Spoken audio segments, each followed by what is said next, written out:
Shalom, selamat pagi Indonesia.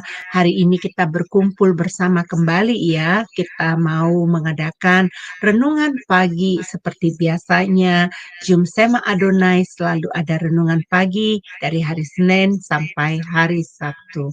Saya percaya Bapak Ibu di Indonesia ada dalam keadaan sehat ya. Bangun pagi, hari ini pasti ceria, ya miliki suatu rasa syukur yang besar bahwa Allah kita itu sungguh baik di dalam kehidupan kita. Bapak Ibu, sebelum kita memulai dalam renungan kita, mari saya ajak kita untuk berdoa terlebih dahulu. Saya akan memimpinnya ya. Bapa Surgawi, Bapa yang kami sembah di dalam nama Tuhan Yesus. Saat ini Bapa, kami datang menghampiri tatamu yang kudus. Kami bersyukur dan berterima kasih kalau kehidupan yang baru yang Tuhan berikan kepada kami. Kami diberikan kesempatan setiap hari untuk menatah kehidupan kami. Biarlah dalam kesempatan ini kami juga mau mengembalikan rasa syukur kami dan kami mau bersekutu dengan Engkau ya Bapa, supaya hubungan kami dipulihkan ya Bapa, bersama-sama dengan pertolongan Roh Kudus kami dimampukan untuk menjadi anak-anak Tuhan, yang dimana kehidupan kami harus menjadi terang dan garam, dan kami bisa menjadi contoh buat dunia ini. Bapa, terima kasih untuk pagi hari ini. Kami percaya kuasa Roh Kudus akan menyertai kami, baik dari si pembicara yaitu Bapak Pendeta Dedi Kurniawan dan hamba-Mu ya Tuhan yang akan menjadi moderator pagi ini, serta operator kami yang di belakang layar yang sedang bertugas. Pertolongan-Mu selalu ada dan kami percaya hari ini kami akan menerima berkat dari Engkau. Bapak, kami mempersiapkan hati kami. Kami ingin Tuhan menerima kebenaran firman-Mu, karena kami tahu firman-Mu itu ya dan amin. Firman-Mu itu yang akan menjadi pelita bagi kaki kami dan terang bagi jalan kami. Dan firman-Mu itu Tuhan sanggup Tuhan berbicara kepada kami sehingga kami dapat mengerti. Lembutkan hati kami Bapa, supaya kami tidak mengeraskan hati waktu kami menerima teguran, dan kami bisa menata kehidupan kami kembali supaya kami bisa menjadi anak-anak-Mu ya Bapa. Terima kasih Bapa, di dalam nama Yesus kami memulai renungan pagi ini. Haleluya, amin.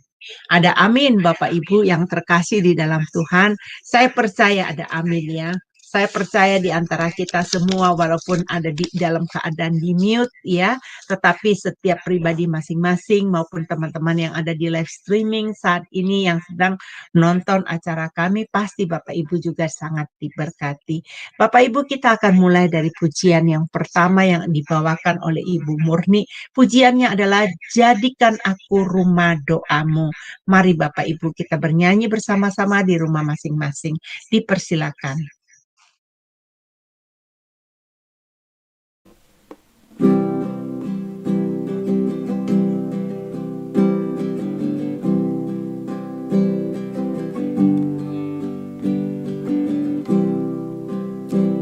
Ku bawa hidupku sekarang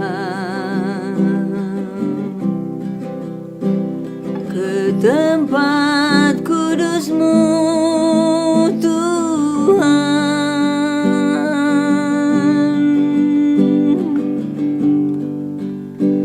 Di mezbah-Mu ku serahkan seluruh hidupku.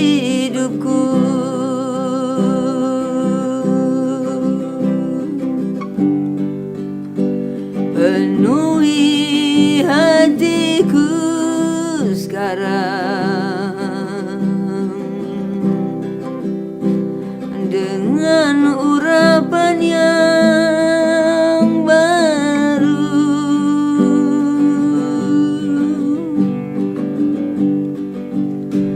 agar aku lebih lagi mendengar suara-Mu.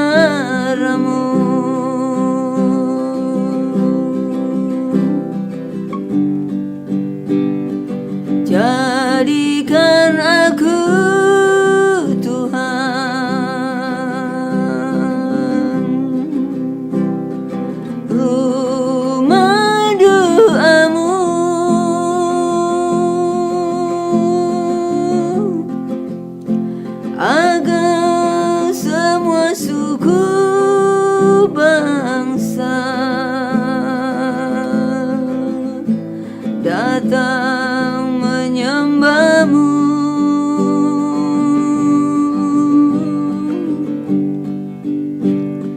Jadikan aku Tuhan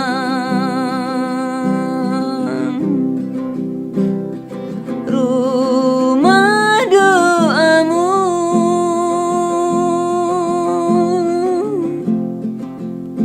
agar semua suku bangsa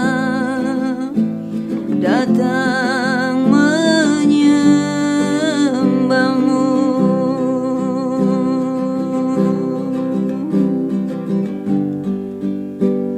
Ku bawa hidupku sekarang ke tempat kudus-Mu, Tuhan.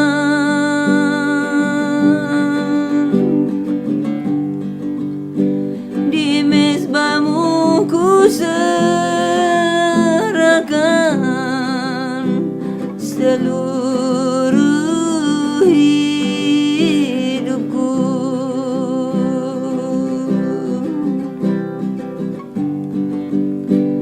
Penuhi hatiku sekarang dengan urapan yang baru,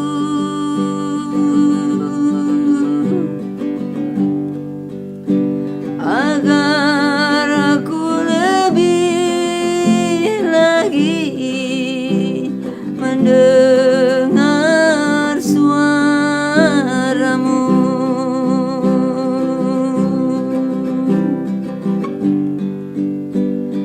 Jadikan aku Tuhan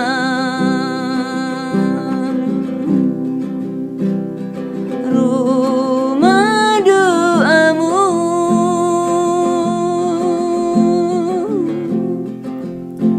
agar semua suku bangsa datang menyembah-Mu.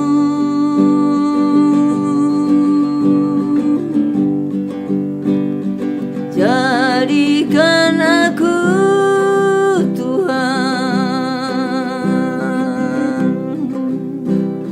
rumah doamu,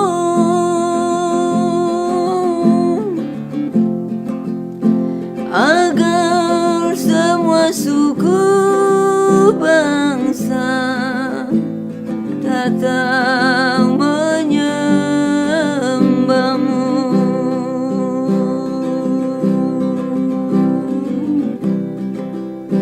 Agar semua suku bangsa datang menyembah-Mu.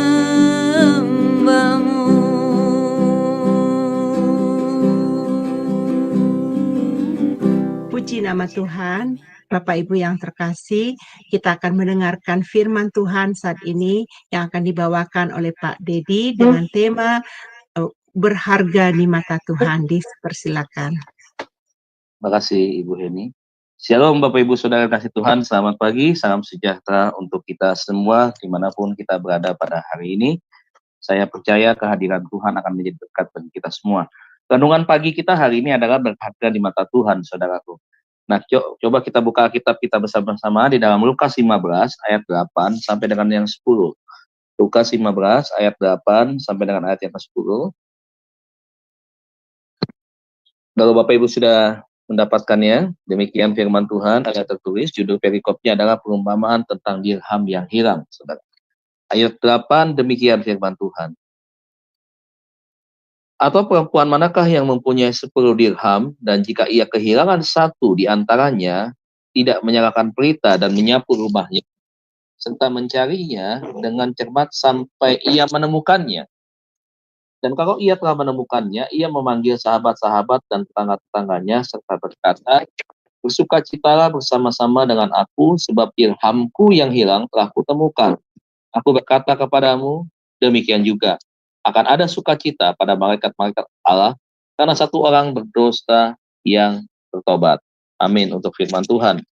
Ya, Bapak Ibu Saudara sekalian, Lukas 15 ayat 8 sampai 10 ini itu adalah berbicara tentang perumpamaan tentang dirham yang hilang ini. Itu menggambarkan tentang pada zaman dulu perempuan Palestina itu ketika dia akan menikah, dia menerima hadiah perkawinan, ya itu seperti cincin kawin atau mas kawin ya, seperti itu maksudnya. Itu adalah sebesar atau sebanyak 10 dirham. Maka ketika salah satu ini hilang, maka itu merupakan sesuatu yang sangat penting yang harus dicari begitu. Karena tentunya akan sangat membuat orang yang menerima itu atau si perempuan itu menjadi tidak nyaman, saudaraku, dengan kehilangan salah satu dirham yang hilang ini. Nah, Bapak Ibu Saudara sekalian, kalau kita kembali merenungkan apa yang ditulis oleh Lukas 15 ayat 8 sampai 10 ini, itu menjelaskan bahwa ada usaha yang dicari ya untuk menemukan dirham itu. Kenapa dirham itu dicari, saudaraku? Karena memang dirham ini punya nilai, punya harga, saudaraku. Kita megang uang 100.000, bahannya terbuat dari kertas. Kalau kita ambil sebuah kertas buku, misalkan, kita pegang dan kita sejajarkan dengan uang 100.000, tentunya saudara, uang 100.000 itu punya nilai, punya harga, saudaraku. Sekalipun mungkin agak kotor, mungkin dia ada di tempat-tempat yang ya tadi sedikit agak kotor juga begitu ya, tetapi beda dengan kertas biasa begitu. Kenapa? Karena ada nilai di dalamnya. Waktu saya sampaikan firman Tuhan ini, Bapak Ibu Saudara sekalian, saya menyampaikan ini karena saya melihat ada begitu banyak orang yang sebenarnya melupakan tentang eksistensi diri mereka, bahwa mereka ini adalah pribadi yang berharga di mata Tuhan. Saudara, kita kembali kepada apa yang Tuhan ciptakan bagi kita semua di awal, bahwa Tuhan menciptakan kita seperti segambar dengan Dia. Imago Dei, ya, serupa dengan Dia ciptakan. Dia ciptakan kita dengan tangannya yang kudus, ya, yang mulia itu. Dia bangun menjadi sebuah manusia, seorang laki-laki, perempuan yang juga Ia ciptakan dari tangannya, saudara. Nah, apa yang Dia buat itu adalah mewakili representatif daripada kehadiran Allah ke dalam diri manusia, saudara. Nah, makanya selalu saya ingatkan supaya kita mengerti tentang hal ini. Bahwa ketika kita ada, sebagaimana kita ada tentunya, sebagai manusia yang juga penuh dengan kekurangan, supaya kita menyadari bahwa kita ini adalah pribadi yang berharga di mata Tuhan. Kalau kita berharga di mata Tuhan, maka kita harus mengerti bahwa kalau kita hidup, hidup kita bukan untuk kita, tetapi hidup kita juga untuk Tuhan, begitu. Ya, jangan kita merasakan bahwa kalau kita hadir di dalam dunia ini, Tuhan menciptakan kita di dalam ketidaksempurnaan. Salah ya. Tuhan ciptakan kita awalnya dengan segala kesempurnaan. Saya berulang kali katakan bahwa Tuhan menciptakan kita semua itu, kita adalah ciptaan yang sangat-sangat luar biasa, saudara. Kita ini bukan produk yang gagalnya Tuhan, begitu. Bukan produk yang kualitasnya KW, gitu, yang Tuhan ciptakan, bukan. Kita kualitas yang luar biasa, karena diciptakan segambar dengan Dia. Nah, ini yang kita mesti pahami. 2 hari yang lalu nih Bapak Ibu ya, di belakang gereja kami ada apartemen, seorang wanita muda lompat bunuh diri, saudara. Dia itu sampai videonya, ada videonya dengan jelas ya. Bagaimana perempuan usia 21 tahun karena masalah cinta, kemudian dia akhirnya mengakhiri hidupnya dengan cara seperti itu. Dia bergantungan begitu ya, di balkon daripada apartemen di lantai 17, saudara. Sampai orang sudah teriak-teriak di bawah, semua teriak-teriak begitu, jangan, jangan, jangan.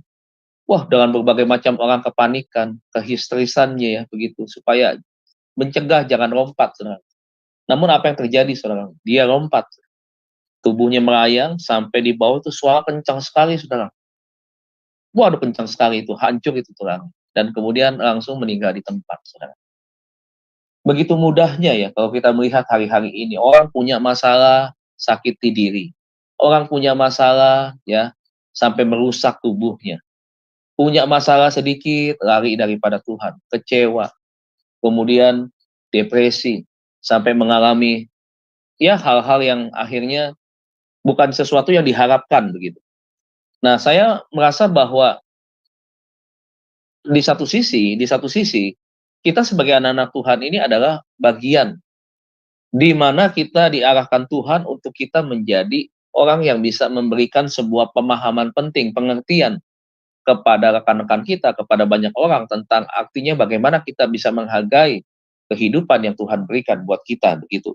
Nah, oleh sebab itu Bapak Ibu Saudara sekalian, ayolah kita bisa menyadari dan mengerti bahwa segala sesuatu yang Tuhan ciptakan dan diberikan kepercayaan kepada kita, itu adalah sesuatu yang sangat penting dan sangat berharga.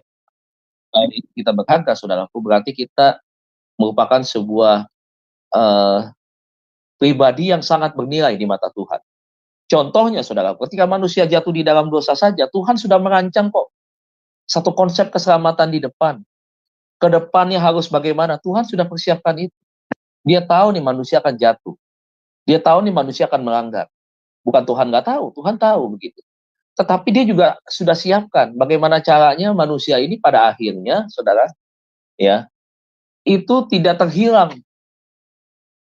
Nah, akhirnya Tuhan bagaimana caranya? Ya, Tuhan mengirimkan anaknya sebagai sebuah korban penebusan, sebagai sebuah pendamaian dengan dirinya, dengan Allah itu sendiri, saudara.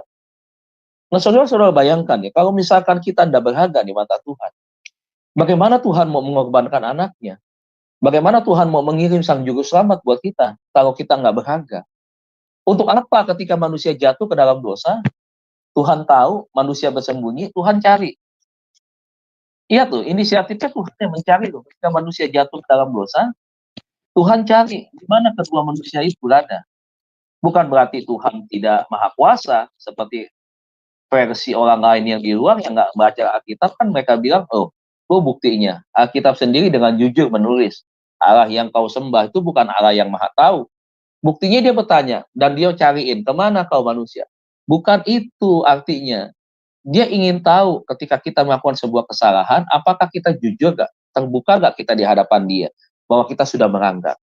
Manusia lari itu kan karena dia ngumpet, karena dia takut. Dia baru sadar, dia sudah melakukan suatu kesalahan. Tapi Bapak tidak menghukum loh, saudara. Hebatnya. Dia malah mencari. Dan kalau kita lihat, ketika dia mencari, akhirnya dia menemukan, kemudian dia tahu manusia sudah jatuh ke dalam dosa, dia masih memperhatikan. Sebelum perpisahan dia masih bikinkan itu, pakaian dari kulit binatang untuk manusia ini, menutup ketelanjangannya. Saudara lihat, apakah ini tidak berharga manusia di hadapan Tuhan? Yang sudah berdosa saja masih dia cari. Begitu. Dia tidak mau manusia yang dia ciptakan itu terhilang. Bahkan kalau saudara lihat di Alkitab, ayat yang lainnya dikatakan bahwa Tuhan tidak menginginkan satu orang pun yang binasa. Bayangkan saudara, dari 8 miliar lebih penduduk dunia hari ini, saudara. Tuhan tidak menginginkan satu orang pun yang binasa. Saudara renungkan, betapa hebatnya kasih Tuhan. Dia tidak mau ada satu orang yang terhilang. Nah, berarti kan kalau saudara kita bisa memahami siapapun kita, Kristen bukan Kristen, ya, bahwa hidup saudara dan saya ini berharga di mata Tuhan. Jangan pernah berpikir, Pak, saya dulu terlalu jahat hidupnya. Pak, saya sudah terlalu jauh melangkah sehingga hidup saya ancur-ancuran, Pak. Hubungan saya dengan sesama itu tidak baik, saya begini begitu. Nah, kau tidak hidup di masa lalu. Kau harus hidup di masa sekarang. Kau harus bangkit, maju, melihat masa depan, berjalan sama Tuhan, ya. Dan kau mengakui segala dosa-dosamu, kau bertobat, dan kau lihat Tuhan akan mengubahkan hidupmu. Kau bukan lagi menjadi ciptaan yang lama, tetapi kau menjadi ciptaan yang baru yang Tuhan sudah perbaiki, saudara. Coba saudara lihat kan, betapa hebat dan baiknya Tuhan bagi kita. Dan oleh sebab itu, saudara, waktu kita sekarang kita menyadari bahwa kita adalah pribadi yang berharga di mata Tuhan, maka kita harus melakukan apa yang menjadi bagian kita hari-hari ini. Satu kali Bapak Ibu saya, ketika saya masih bekerja dulu ya, saya punya anak buah, ada 2 orang wanita di Sumba. Yang satu sebagai bagian keuangan, yang satu lagi sebagai administrasi.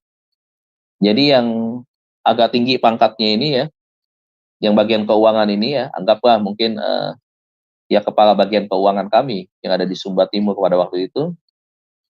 Satu kali tuh saya ajak beberapa orang ngobrol. Ya, saya ajak makan siang sama-sama, kemudian ngobrol. Waktu ngobrol, dia cerita banyak waktu itu tentang pernikahannya dia, saudara. Di Sumba Timur ada satu adat pernikahan yang disebut dengan belis, saudara. Ya, adat belis itu adalah satu pernikahan di mana seorang pria yang ingin melamar seorang wanita di Sumba, yaitu harus membawakan beberapa mas kawin ya. Mas kawinnya itu terdiri dari beberapa persyaratan-persyaratan yang harus dipenuhi. Nah, di Sumba ini wanita itu punya harga, punya nilai yang sangat mahal. Ya, artinya setiap orang tua di Sumba ketika dia punya anak gadis, anak wanita, maka itu tadi ya mereka punya nilai anak mereka itu di dalam sebuah hubungan pernikahan. Jadi satu kali dia cerita sama saya, iya Pak, waktu suami saya melamar saya dulu, dia harus bawakan kerbau itu puluhan ekor. Beberapa puluh, saya lupa apakah 16 apakah 15 ekor waktu itu, saya lupa ya. Kemudian sapi juga demikian juga, bisa belasan, bisa puluhan, tergantung ya, tergantung kesepakatan atau permintaan ya, begitu ya. Kemudian babi juga begitu. Jadi ada sapi, ada kerbau, ada babi, ada kuda, saudara. Ada emas. Ya, kemudian ada kain atau ada apa begitu, saya lupa tuh. Ada beberapa yang dia ngomong gitu. Nah, kemudian diserahkan kepada si wanita ini untuk melamar si perempuan ini, saudara.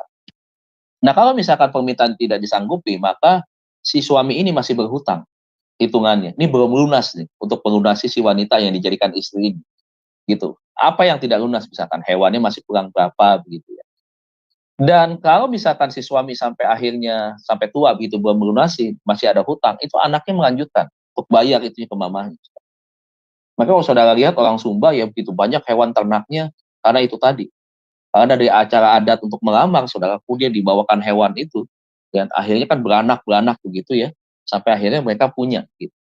Nah, kalau saudara lihat, ada orang yang mau melakukan itu. Ya, seorang pria yang mencintai si wanita ini, saudara lihat, karena cintanya, ya, karena dia mengasihi si wanita ini yang akan dijadikan calon istrinya, dia siap berkorban. Dia rela melakukan itu semua. Dia menyanggupi untuk dia memberikan sesuatu yang berharga untuk si perempuan ini, saudara. Dia mau lakukan itu. Jadi kalau dihitung-hitung nih, saya suka iseng-iseng gitu. Waktu ngobrol saya hitung. Ya, coba boleh saya hitung nggak, Bu? Saya bilang. Saya hitung nih, kalau sapi misalkan 10 ekor, ada semua 10-10 aja. Sapi kalau itu 10 juta, untuk sapi saja udah 100 juta, saudara. Untuk babi misalkan 4 juta satu ekor, kali 10 aja 40 juta. Kuda berapa? Kuda lah taruh 7 juta. 7 juta kali 10 aja, itu udah 70 juta.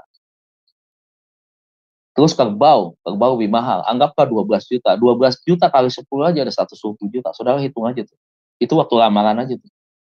Belum emas kawinnya, saudara. Coba saudara lihat. Ya. Kenapa kok ada yang tetap mau? Kok ada yang mau melakukannya? Bahkan sampai terhitung hutang. Itu tadi. Kan ada cinta, ada kasih. Ada bayar harga, saudara. Tuhan pun melakukan hal yang itu buat kita. Betapa kita ini bernilai di mata Dia. Ya, jangankan uang yang Dia berikan buat kita. Dia tidak kasih kita uang. Tidak kasih tadi hewan-hewan dan seterusnya. Yang Dia kasihkan lebih daripada uang. Lebih daripada sekedar arti sebuah hewan makhluk hidup. Yang Dia berikan adalah darah yang sangat mahal. Nyawanya Dia berikan buat saudara dan saya hari ini. Dia mati buat kita hari ini. Coba saudara. Sahabat saudara boleh punya sahabat yang dekat. Teman dekat dah begitu ya. Tapi ada gak yang mau mati buat sahabatnya? Nggak ada. Nggak ada. Jujur saya aja nggak mau. Nggak mau saya. Betul. Nggak mau. Tapi Tuhan rela. Saudara, betapa hebat kasih Tuhan. Nah, sekarang kita menyadari bahwa kita ini manusia berharga di mata Tuhan. Maka apa yang harus kita lakukan? Itu adalah sebuah perenungan penting bagi kita. Apakah kita hidup sekarang sekehendak kita? Kita hidup tidak pernah mau mengikuti apa yang Tuhan kehendaki di dalam kehidupan kita. Kita hidup sembarangan aja. Ya, enggak juga, karena kita ini ada yang memiliki hidup kita ini. Siapa itu? Ya Tuhan begitu. Ya. Tadi saya katakan ya, firman Tuhan ini mengatakan bahwa dirham, benda saja Dia cari ketika itu dirham. Dan ketika ditemukan, wah sukacita sekali. Ya sama lah seperti Bapak Ibu mungkin ketinggalan barang di satu tempat ya, barang berharga lagi. Makanya di dunia ini kan ada yang disebut dengan surat berharga tuh. Apa itu? Saham, obligasi, sertifikat rumah. Itu kan surat-surat berharga tuh. Ada lagi benda-benda berharga gitu. Barang-barang berharga apa itu? Jam tangan mewah, emas, berlian, begitu ya. Barang-barang brand itu yang berharga. Nah, kita bisa melihat nih Bapak Ibu sekarang, kita yang lebih daripada itu, selama kita hidup di dalam dunia ini sebagai orang yang berharga, apa yang harus kita lakukan? Nah, ini sebuah perenungan penting bagi kita. Sebelumnya, saudaraku, saya mengajak Bapak Ibu saudara sekalian bahwa di dalam Kisah Rasul pasal 1, nggak usah dibuka ya. Kisah Rasul pasal 17 ayat 28 dikatakan bahwa manusia sebagai keturunan Allah. Sebagai garis keturunan Allah. Jadi ini membantah teori Darwin yang mengatakan kita ini keturunan kera, saudara. Ya, kita ini langsung keturunan Allah, DNA dari Allah sendiri, diciptakan oleh Allah sendiri. Makanya kita harus berbahagia tentang hal ini. Kita bukan cuma milik Tuhan, tetapi kita garis keturunannya keturunan Allah, Allah sendiri. Nah, sekarang Bapak Ibu, kalau kita tahu kita keturunan Allah, hidup kita harus seperti apa? Bagaimana kita harus hidup sekarang ini? Nah, itulah yang menjadi sebuah perenungan kita pagi hari ini. Yang pertama, saudaraku, saudara lihat ya. Di dalam Lukas pasal 1 ayat 75. Ini yang pertama. Nah, kita sebagai manusia yang berharga di mata Tuhan, ya, bagaimana kita harus menjalani kehidupan? Yang pertama adalah Lukas 1 ayat 75. Lukas pasal 1 ayat 75. Lukas 1 ayat 75.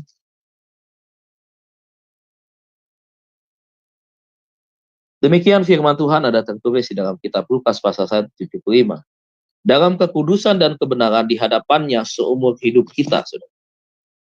Ya, ayatnya singkat tetapi punya makna yang sangat dalam. Apa yang dikatakan di dalam Lukas ini? Kekudusan dan kebenaran. Kekudusan kebenaran yang seperti apa? Yang kita kerjakan, kita lakukan, dan kita pelihara, yang kita tunjukkan di hadapannya. Sampai kapan? Sampai seumur hidup kita, Bapak Ibu. Jadi selama kita hidup, yang pertama adalah bagaimana caranya kita sebagai pribadi yang berharga ini, ya, kita menjalani kehidupan. Yang pertama adalah supaya kita hidup di dalam kekudusan dan kebenaran. Itu yang pertama, saudaraku. Tidak ada kekristenan, ya, hidup di dalam kembali kepada kehidupan yang lama. Kehidupan yang penuh dengan dosa, kehidupan yang penuh dengan kesalahan. Tidak ada istilah kompromi di sana. Bapak Ibu, kita harus punya satu sikap yang tegas ketika kita mengatakan bahwa kalau kita ini pribadi yang berharga di mata Tuhan, maka peristiwa di Taman Eden, saudara, tidak boleh terulang kembali di dalam kehidupan kita. Di dalam kehidupan kita selalu ada pilihan-pilihan, di mana mungkin Bapak Ibu, kita mungkin bisa salah untuk menentukan sebuah pilihan. Tetapi kalau kita, saudaraku, kita percaya bahwa kalau kita mau berangkat, kita tidak mau salah, kita tidak mau seperti peristiwa-peristiwa yang sudah terjadi yang di dalam Alkitab, bahwa kadang pilihan itu bisa membawa kita, menjauhkan kita daripada Tuhan, maka kita harus semakin punya kepekaan. Orang yang punya kepekaan di dalam roh adalah orang yang hidup di dalam kekudusan. Yang setiap hari, saudaraku, dia mencari kebenaran. Dia punya rasa haus yang tinggi untuk mencari kebenaran itu. Dia mau belajar tentang apa itu kebenaran. Bagaimana kebenaran itu dia hidupi. Bagaimana orang lain juga bisa menerima kebenaran itu. Bagaimana orang lain juga bisa mendengar tentang kebenaran itu. Tetapi kebenaran, saudaraku, tidak bisa dia berdiri sendiri hanya untuk kita. Maksudnya begini, kalau kita sebagai anak Tuhan, orang pilihan Tuhan, keturunan Allah, maka tidak bisa kita hanya berbicara tentang kekudusan. Walaupun firman Tuhan sangat jelas mengatakan kalau Anda tidak kudus, saudara dan saya tidak kudus, maka kita tidak bisa berjumpa dengan Allah. Artinya tidak mungkin kita bisa melihat, kita bisa menghampiri Allah yang Maha Kudus itu kalau kita tidak memulai untuk kita belajar untuk hidup kudus. Nah, hidup kudus itu salah satunya dengan cara apa? Ya, dengan cara itu tadi, kita memahami dan kita mengerti tentang kebenaran. Makanya kekudusan dan kebenaran tidak bisa dipisahkan daripada iman Kristen kita, daripada iman percaya kita kepada Tuhan. Saudara, di dalam menjaga kekudusan tentunya, saudaraku ya, di dalam dunia ini banyak cara-cara yang ditawarkan oleh dunia. Banyak cara-cara tipu daya iblis yang berusaha membawa manusia jatuh ke dalam pelanggaran-pelanggaran di dalam kekudusan, etika, moralitas, dan sebagainya. Manusia semakin hari semakin merosot hari-hari ini, saudaraku. Dan Tuhan nggak mau kita melakukan apa yang dikerjakan oleh dunia hari ini. Artinya apa, Bu? Ketika kita menjaga kekudusan dan kita menghidupi kebenaran, di sana perlu daya tahan. Saudara perlu latihan yang kuat. Saudara perlu setiap hari ketekunan. Kalau saudara tidak lakukan ketekunan saudara, saya yakin dan percaya stamina kita, kekuatan kita akan hilang, saudara. Seorang atlet, Bapak Ibu, saya lihat dari sudut pandang atlet nih, Bapak Ibu ya.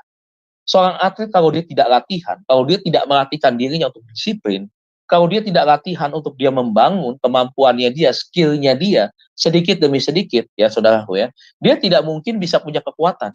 Dia tidak mungkin bisa punya keterampilan. Dia tidak mungkin punya daya tahan tubuh yang kuat, refleks yang kuat, Bapak Ibu, waktu menghadapi serangan daripada lawan pada saat dia bertanding begitu.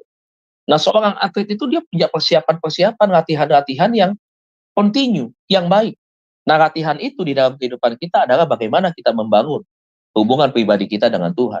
Baca Alkitabnya seperti apa, doanya seperti apa, ya, kemudian ibadahnya seperti apa, penyembahannya seperti apa. Itu paket komplit tuh. Ya, semua yang baru saja saya sebutkan. Doa, pujian, penyembahan, pembacaan Alkitabnya, itu paket komplit yang harusnya setiap hari itu kita jalani. Jadi ini adalah latihan-latihan, menu-menu training latihan kita nih Bapak Ibu, yang harus kita latih setiap hari. Kalau kita cuma latih di satu sisi saja, yang lain tidak kita latih, saudara, kita tidak mungkin bisa punya kekuatan.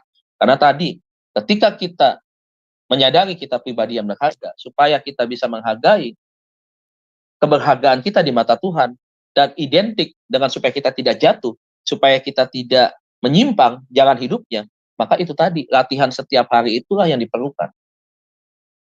Nah, apakah kita mau nggak latihan seperti itu? Cepat bosan nggak kita? Cepat jenuh nggak kita?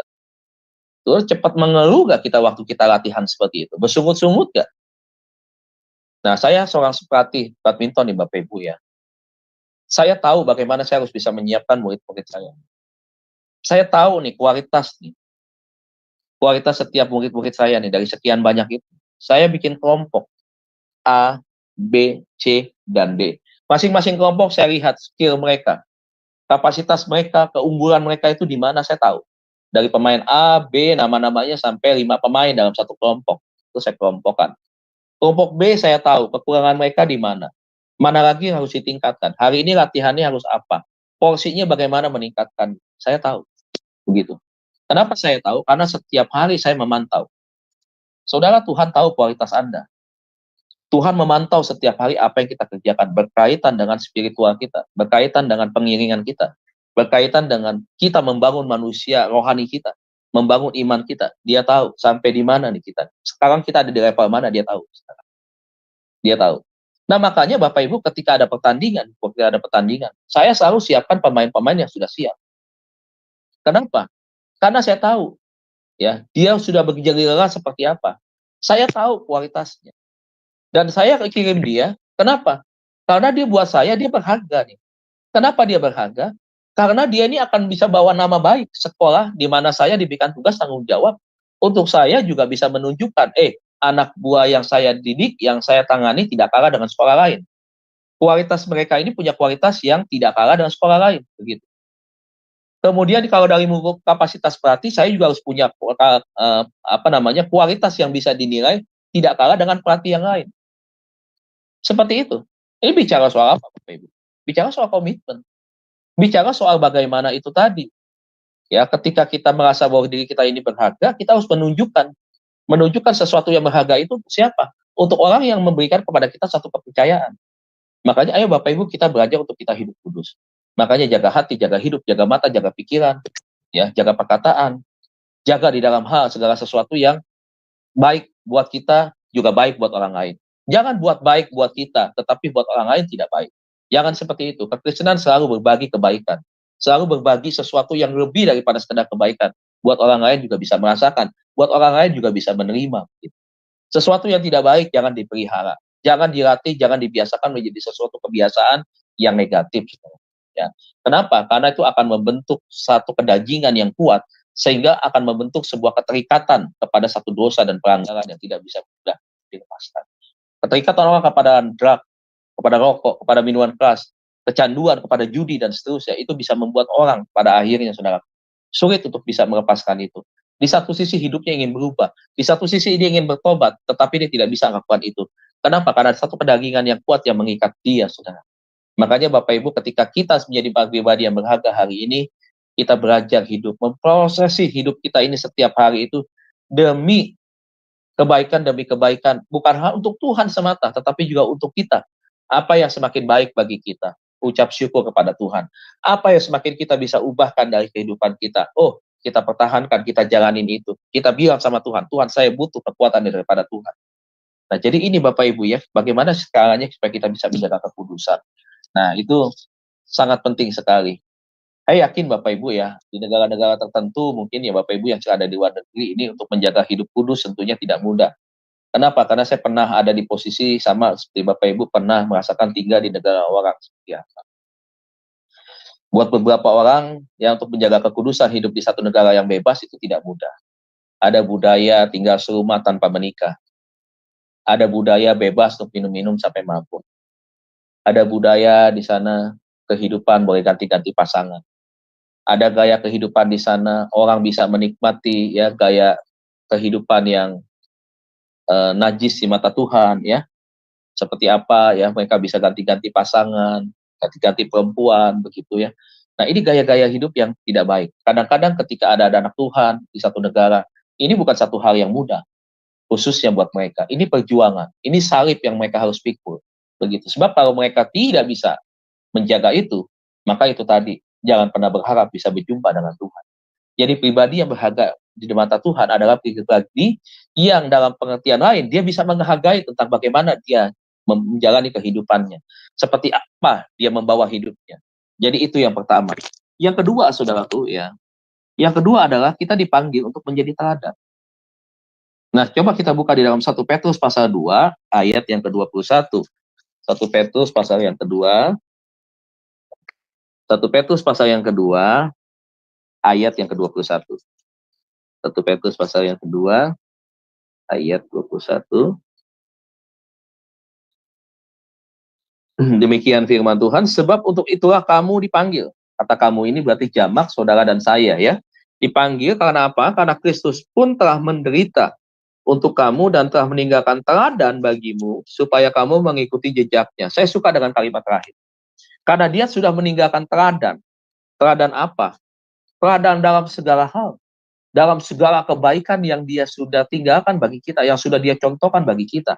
Sekarang adalah 3 bagian kita. Dia wariskan itu keteladanan bagi kita untuk apa? Untuk kita belajar, untuk kita mengamati, untuk kita melakukan. Untuk kita lakukan di dalam apa? Dia di dalam menjalani kehidupan iman percaya kita di dalam Tuhan. Nah, saudara, kalau saudara perhatikan di sini, saudaraku, kata keteladanan itu menunjukkan kepada sosok figur Kristus itu sendiri.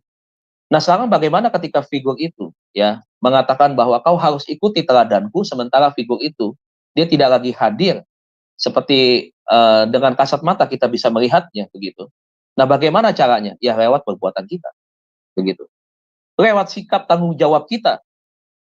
Kita memberikan sebuah keteladanan yang baik. Karena sebuah keteladanan yang baik itu adalah kalau kita ya merasa bahwa kita bukan cari panggung sebenarnya. Kita bukan cari pujian daripada manusia. Tetapi kita melakukan ini apa? Supaya orang juga belajar, mengikuti jejak-jejak Kristus lainnya. Ada banyak orang yang mengikuti lagi, saudara. Artinya kita bisa mentransfer keteladanan itu buat semua orang. Kalau kita bicara soal keteladanan, ya, ini bukan berbicara tentang skop agama, bukan. Bukan kita berbicara tentang, oh ini milik agama Kristen, jadi cuma orang Kristen aja, orang lain nggak boleh belajar tentang keteladanan ini. Tidak seperti itu, saudara. Tetapi keteladanan itu bisa kita bagikan, kita bisa rangkul, kita bisa ajak orang untuk kita bisa menjadi teladan, tetapi dengan cara apa? Dengan cara kita terlebih dahulu menghidupinya di dalam kehidupan kita.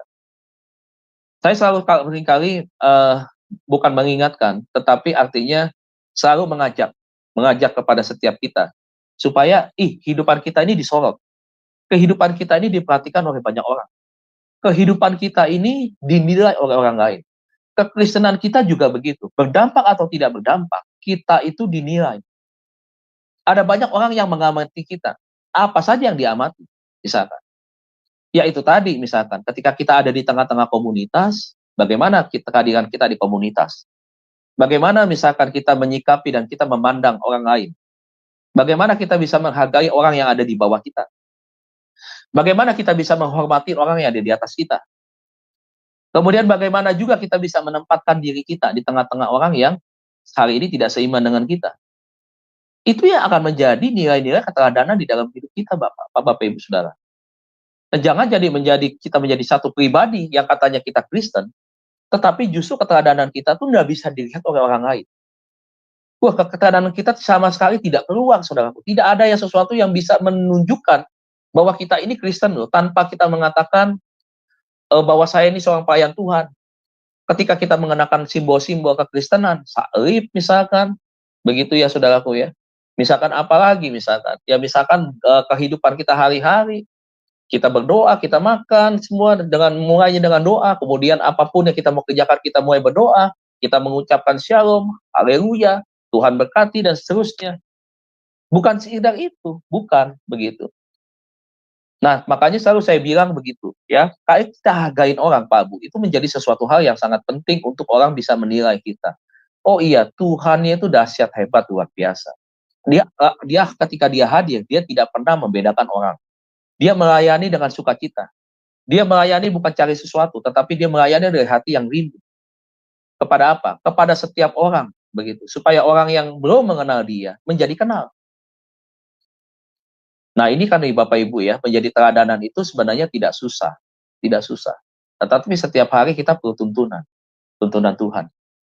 Kita perlu Tuhan ingatkan kita, Tuhan, sepanjang hari ini saya melakukan aktivitas-aktivitas yang akan saya lakukan. Tuhan, ingatkan saya untuk saya tetap memberikan contoh keteladanan yang baik buat orang lain. Kalau saudara sebagai seorang pemimpin di perusahaan, keteladanan saudara sebagai seorang leader pasti akan dicontoh oleh anak buah Anda. Kalau Anda menjadi seorang pemimpin di dalam perusahaan, maka Anda harus menunjukkan Anda melakukan terlebih dahulu dibandingkan anak buah Anda. Jangan Anda merintah kepada orang, tetapi Anda tidak pernah melakukan itu. Jangan telat dong masuk kerja. Anda kalau datang sebagai pemimpin, datang telat. Jam 8 masuk kantor, jam 8.20, 8.15, paling cepat 8.10 udah masuk kantor. Nah, saudara tidak memberikan keteladanan. Di satu sisi Anda tuntut anak buah Anda, ayo disiplin, ayo yang mau naik gaji, ayo yang mau dapat promosi, masuk kerja yang rajin, ikuti aturannya, jamnya. Dan tapi apa yang terjadi, saudara? Dia sendiri tidak bisa memberikan keteladanan. Nah, bangun keteladanan itu dimulai dari diri kita sendiri. Di dalam setiap aspek kehidupan kita, dalam setiap tugas kita, Bapak Ibu, kita ini menjadi teladan. Makanya selalu bilang begini, jadilah teladan. Di dalam apa? Di dalam perkataanmu, di dalam perbuatanmu, maupun di dalam pikiranmu. 3 yang tidak dipisahkan. Karena apa yang ada dalam pikiran kita, itu keluar dalam perkataan. Keluar dalam tindakan kita. Makanya kalau outputnya bagus, pasti di dalamnya bagus. Tapi kalau dalamnya nggak bagus, saudara, outputnya jangan berharap itu bagus. Pasti ada yang tidak baik. Kenapa? Karena dari dalamnya nggak bagus. Nah, untuk bagus itulah kita perlu belajar. Setiap hari apa yang dikerjakan oleh Tuhan Yesus, kita baca di Alkitab, kita bisa temukan itu. Ya, bagaimana dia belajar, bagaimana kita belajar dan dia mengajarkan kepada kita tentang apa artinya kasih. Bagaimana dia mengajarkan kepada kita tentang pedulian. Bagaimana dia mengajarkan kepada kita untuk kita juga memperhatikan setiap orang-orang yang ada di sekitar kita. Bagaimana juga kita menjadi pelaku firman. Ini adalah contoh-contoh daripada pembelajaran kita. Nah, saya berharap bahwa jangan kita bangga dengan simbol kekristenan. Jangan kita bangga dengan status kekristenan. Kita bersyukur dan bangga boleh. Tetapi kita juga harus menunjukkan itu semua. Bahwa kekristenan itu bukan hanya sekedar teladan Kristus, ya, kemudian hanya dia saja yang kita teladani, kemudian kita pun nggak mau belajar, dan kemudian kita pun tidak memberikan contoh teladan buat orang lain. Bukan itu. Tetapi kekristenan itu berbicara tentang apa? Keteladanan yang terus dibangun. Keteladanan yang terus, saudaraku, kita turunkan kepada orang lain. Kita bagikan buat orang lain. Kita arahkan mereka jadi teladan. Nah, ini berbicara tentang kekristenan, menghidupi firman di dalam kehidupan kita, saudara. Ya, itu yang kedua. Yang ketiga, saudara, kita buka di dalam Kisah Rasul pasal yang ke-22. Kisah Rasul pasal 22, ayat yang ke-15 ya. Jadi poin pertama tadi sebagai pribadi yang berharga, ya, apa yang harus kita lakukan? Yang pertama adalah kita harus hidup di dalam kekudusan dan kebenaran. Ya, itu yang pertama. Yang kedua, kita dipanggil untuk menjadi teladan. Ya, jadi orang yang hidupnya berharga, sadar kalau dia berharga di mata Tuhan, maka dia harus mencontoh daripada Yesus sendiri di dalam hal keteladanan, dan dia juga berusaha untuk menjadi teladan di dalam hidupnya. Itu poin yang kedua. Poin yang ketiga nih Bapak Ibu ya. Poin yang ketiga adalah kita harus menjadi saksi Tuhan. Nah, kita lihat di dalam Kisah Rasul pasal 22 ayat yang ke-15. Kisah Rasul 22 ayat 15. Kisah Rasul 22 ayat 15. Sebab engkau harus menjadi saksinya terhadap semua orang tentang apa yang kau lihat dan apa yang kau dengar, saudaraku. Saksi tentang apa? Pertama, dua hal. Saksi panggilan hidup saudara ketika Tuhan panggil saudara. Itu yang pertama. Ya, jadi kesaksian ini sangat penting. Supaya orang tahu. Tahu tentang Anda. Tahu tentang siapa yang memanggil Anda. Yang kedua adalah saudara harus menjadi saksi ya untuk semua orang. Bukan saksi kepada orang-orang yang Anda kenal saja, tetapi kepada semua orang. Saudara, kenapa makanya kekristenan itu perlu sekali membangun sebuah relasi, hubungan? Karena kekristenan itu kan juga berbicara soal relasi, hubungan antara bapak dan anak. Nah, hubungan di mana hukum kasih kita bisa terapkan, itu adalah dengan cara apa? Dengan cara kita kan membangun relasi. Bagaimana kita bisa mengasihi sesama, ya kalau kita tidak punya relasi begitu banyak, ya hidup kita hanya untuk beberapa orang saja. Kita menjadi orang yang tidak suka membangun hubungan dengan orang lain. Sulit, saudara, untuk kita bersaksi, untuk kita mengabarkan kabar baik, untuk kita berbicara tentang Injil, kalau kita tidak pernah menjadi saksi. Makanya hari ini saya harus ingatkan kepada kita semua, bagaimana gereja Tuhan bisa menjangkau jiwa-jiwa dari 8 miliar penduduk dunia, yang setiap hari kita lihat ada ribuan orang mati, kemudian ribuan orang mati itu, saudara, kita nggak tahu berapa persen yang sudah di dalam Tuhan sungguh-sungguh. Kita nggak tahu, saya yakin jumlahnya yang sungguh-sungguh di dalam Tuhan sangat kecil sekali, sangat kecil, dan ini pun menunjukkan keprihatinan kita. Kemudian, saudaraku, sekarang dari 8 miliar itu kekristenan itu 2,3 miliar. Teratas, ya, teratas jumlahnya yang paling banyak pengikutnya. Tapi di antara 2,3 miliar itu apakah semua sungguh-sungguh di dalam Tuhan? Belum, itu masih PR buat kita. Masih PR, ya. Kemudian setelah itu ada yang kedua lagi, dengan umat sebanyak 1,8 miliar. Itu pun belum pernah mendengar tentang Yesus. Siapa itu Yesus? Mereka mendengar dari satu versi. Mereka masih banyak yang menolak bahwa Yesus adalah Mesias, Tuhan dan Juru Selamat yang hidup. Kemudian yang ketiga, saudara, ateis hari ini. Ateis menjadi peringkat ketiga terbanyak hari ini. Ayo, saudaraku. Firman Tuhan mengatakan bahwa ladang sudah mulai menguning. Tuayannya banyak.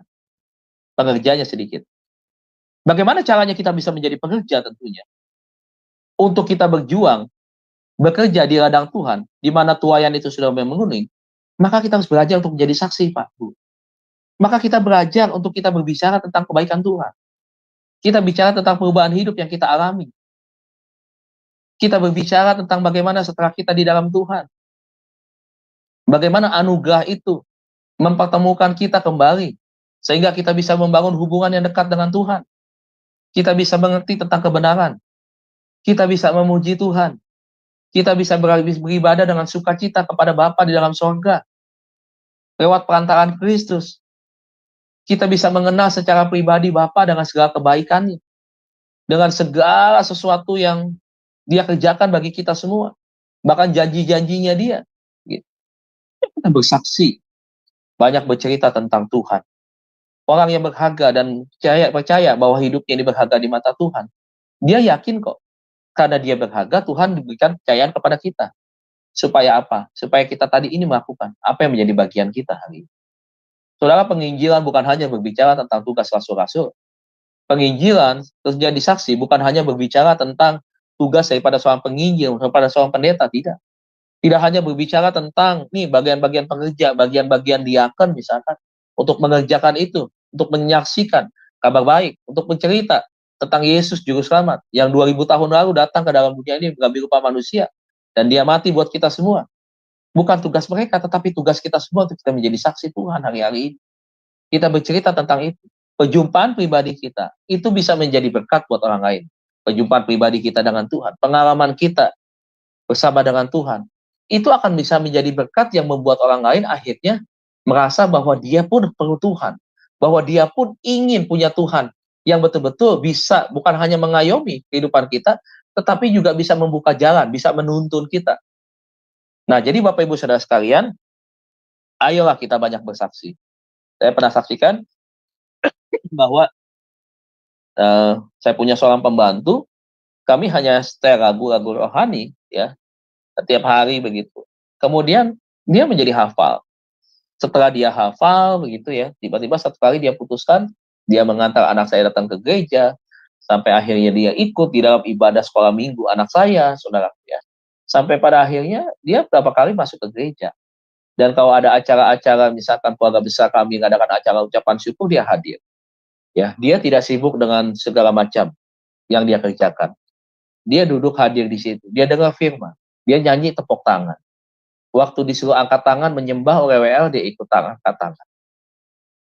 Ketika firman diselesai disampaikan, ada doa berkat, dia mengangkat tangan. Saudara lihat, kesaksian hanya lewat Bapak Ibu ya, lewat pujian nih, ketika kita tinggal bersama-sama dengan orang yang belum mendengar dan tahu tentang Yesus, itu bisa membawa orang mengalami perjumpaan pribadi dengan Tuhan. Jadi kalau kita hari ini belajar Bapak Ibu, pengalaman yang kita alami bersama dengan Tuhan, bahwa kita pribadi yang berharga di hadapan Tuhan. Mari Pak Bu, kita jaga hati kita, jaga hidup kita dengan sungguh-sungguh. Ya, jangan pernah kita merasakan menjadi pribadi yang tidak berharga, tidak bernilai, cenderung menyalahkan Tuhan, hidup di luar kehendak Tuhan. Jangan seperti itu. Ayo kita pakai kepercayaan yang hari ini Tuhan sudah berikan buat kita, bahwa sebagai pribadi yang berharga hari ini, kita harus berkarya buat kerajaan Allah. Kita harus berkarya di dalam diri kita, menjadi berkat juga buat sesama kita. Demikian firman Tuhan Bapak Ibu sekalian, kiranya Tuhan Yesus berkati kita semua. Amin. Untuk firman Tuhan, saya kembalikan kepada moderator. Ya, baik. Terima kasih banyak Pak Dedi, pesan Tuhan yang luar biasa ya. Saya percaya kita semua pasti menerima berkat. Zoom sangat ramai sekali hari ini, anak-anak Tuhan berkumpul bersama-sama, kita telah mendengarkan kebenaran firman ya. Baik Bapak Ibu, mari kita akan mendengarkan pujian yang kedua, Rohmu yang hidup, yang akan dinyanyikan oleh Ibu Murni Brandes dari Jerman. Dipersilakan. Rohmu yang hidup penuhiku,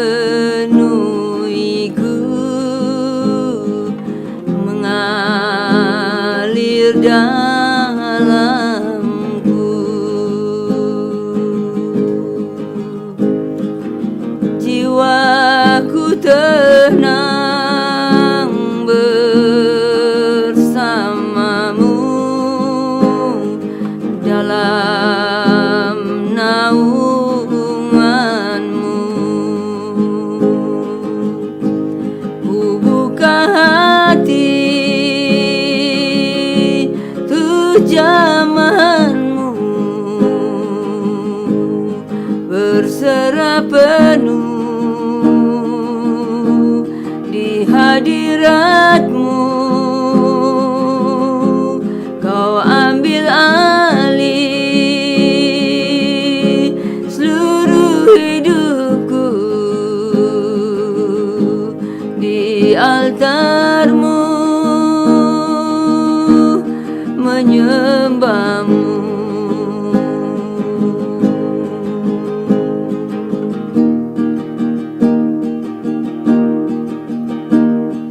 Rohmu yang kudus, pulihkanku,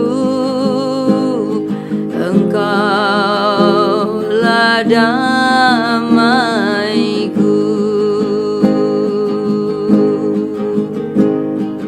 Ku hidup oleh anugerahmu yang menyertaiku. Ku buka hati tuh jamahanmu, berserah penuh di hadiratmu. Kau ambil alih seluruh hidupku, altarmu menyembahmu.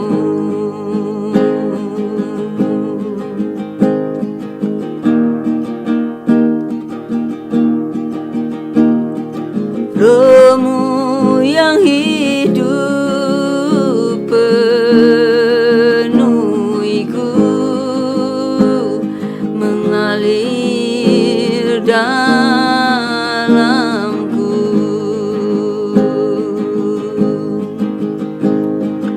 Jiwaku tenang bersamamu dalam naunganmu.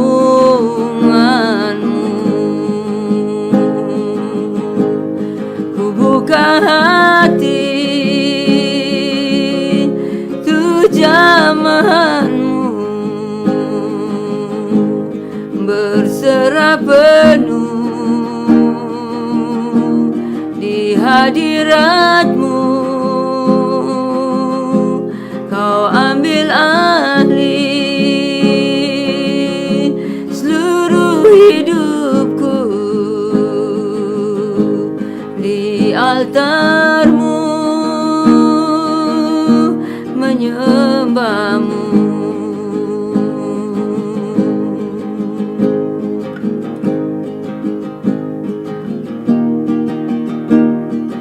Rohmu yang kudus pulihkanku,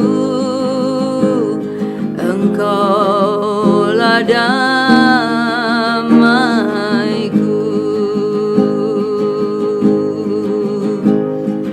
Ku hidup oleh anugerahmu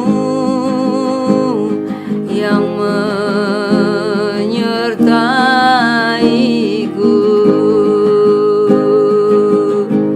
Ku buka hati tu jamahanmu, berserah penuh di hadiratmu. Kau ambil alih seluruh hidupku di altarmu menyembahmu, di altarmu menyembahmu.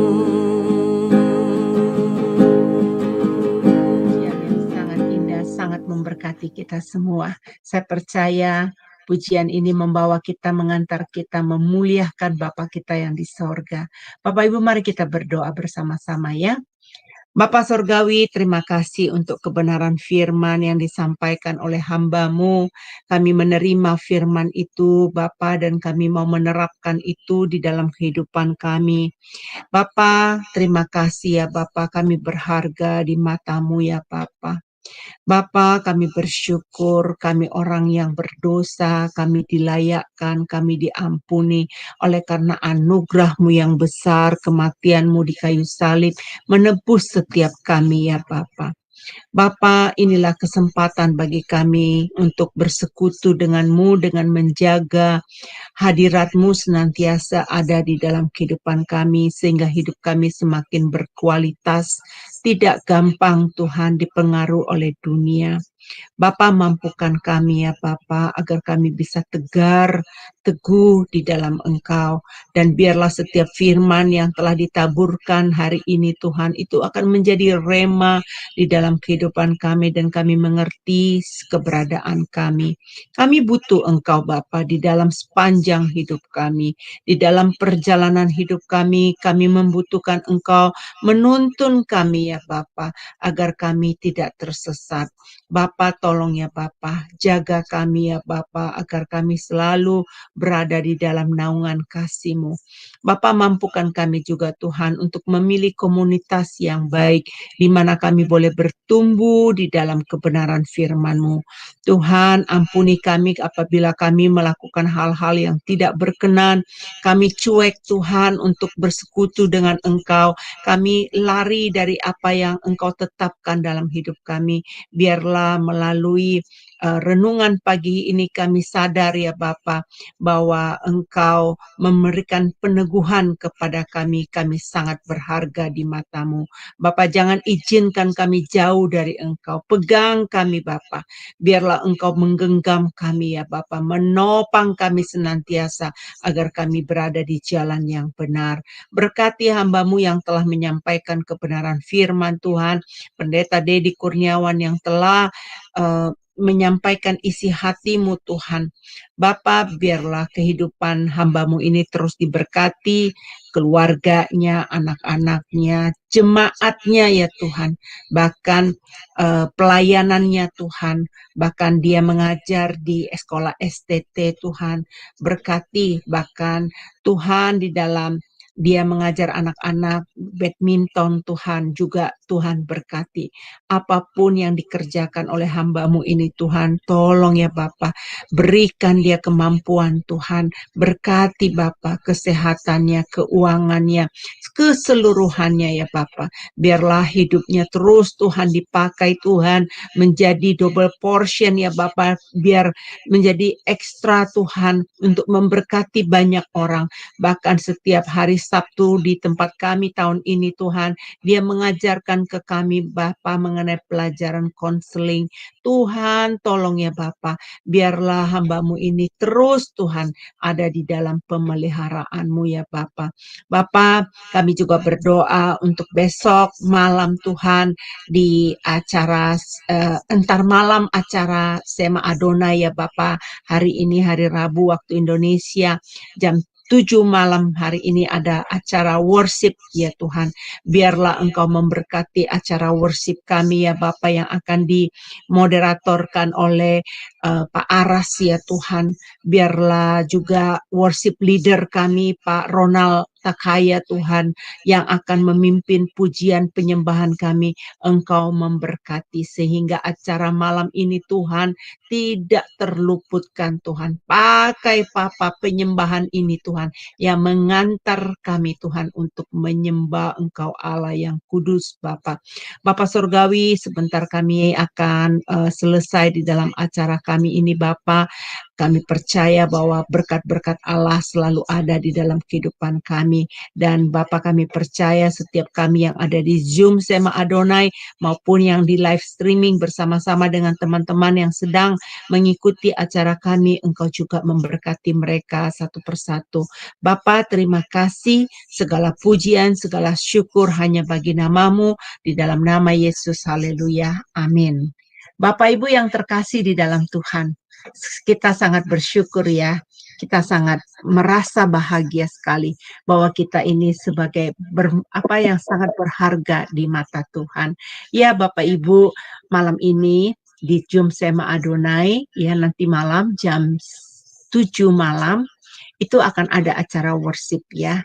Anda boleh bergabung bersama kami yang akan dipimpin worship leadernya adalah Pak Ronald Takaya yang sangat dipakai Tuhan ya, yang sangat diurapi Tuhan luar biasa bersama-sama dengan kami ya untuk bergabung kembali. Dan Bapak Ibu untuk besok kita renungan pagi bersama masih dilayani oleh Pak Dedi Kurniawan dengan tema Jehovah Roy ya. Wow, luar biasa. Pasti Anda akan menerima berkat besok. Jadi bergabung bersama kami besok pagi juga akan dilayani oleh Bapak Pendeta Kurniawan. Dan untuk doa syafaat Bapak Ibu, jangan sungkan-sungkan memberitahukan kepada kami ya untuk doa syafaat.